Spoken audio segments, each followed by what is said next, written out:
कि जो यहोवा की बाट जोते हैं वो नया बल प्राप्त करते जाएंगे, वो उकाबों के समान उड़ेंगे, वो दौड़ेंगे और श्रमित ना होंगे, चलेंगे और थकित ना होंगे। अब ध्यान से सुनना मेरी बात को।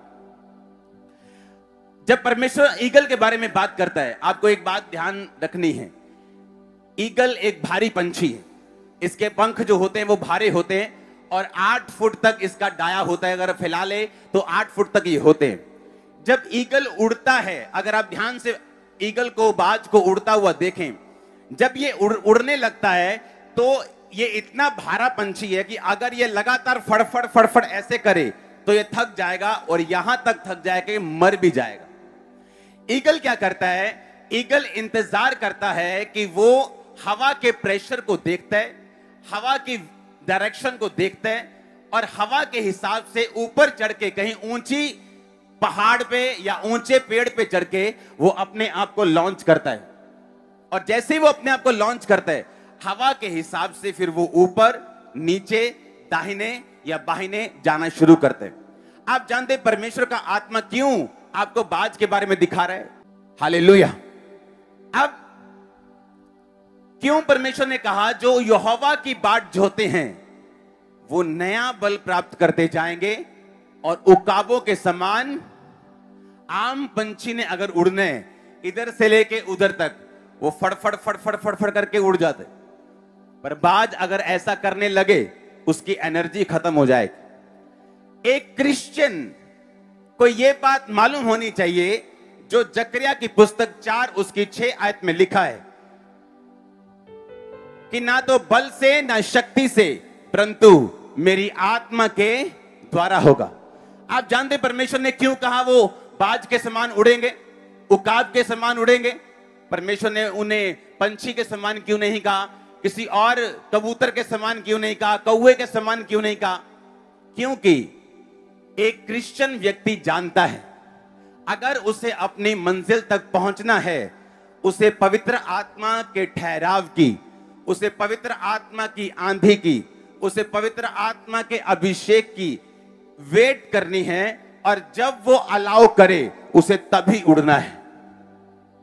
अब मेरी बात को ध्यान से समझना।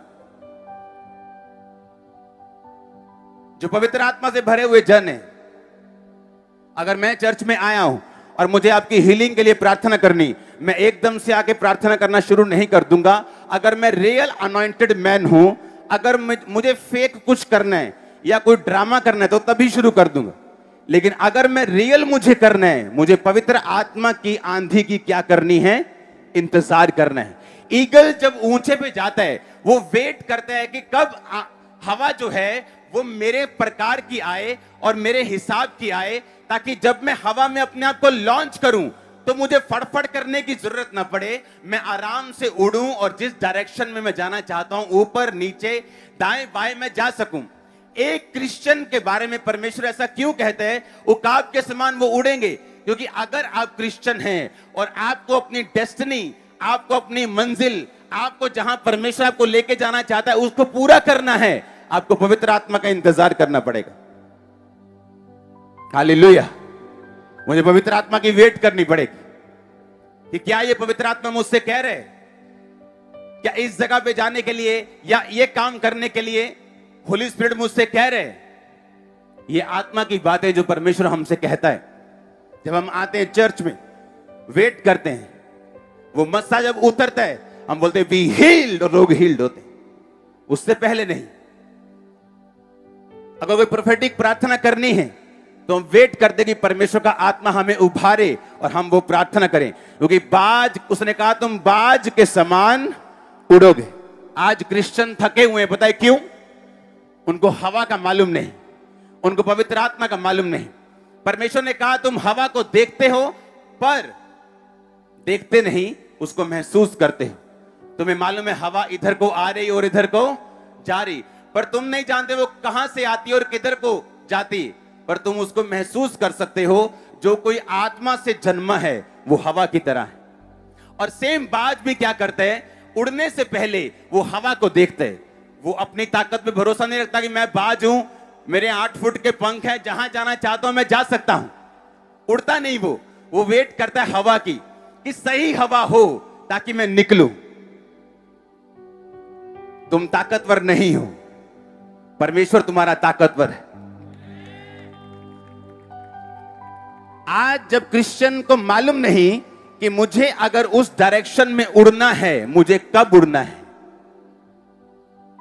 लोग बोलते हैं मुझे ये बिजनेस खोलना है। मैं कहता हूं अच्छा 2 महीने प्रार्थना करो, उसके बाद खोलो, ताकि 2 महीने प्रार्थना करने के बाद तुम्हें विंड का, तुम्हें हवा का, तुम्हें डायरेक्शन का, तुम्हें स्थिति का, तुम्हें अपने आत्मिक एटमॉस्फेयर का मालूम होगा।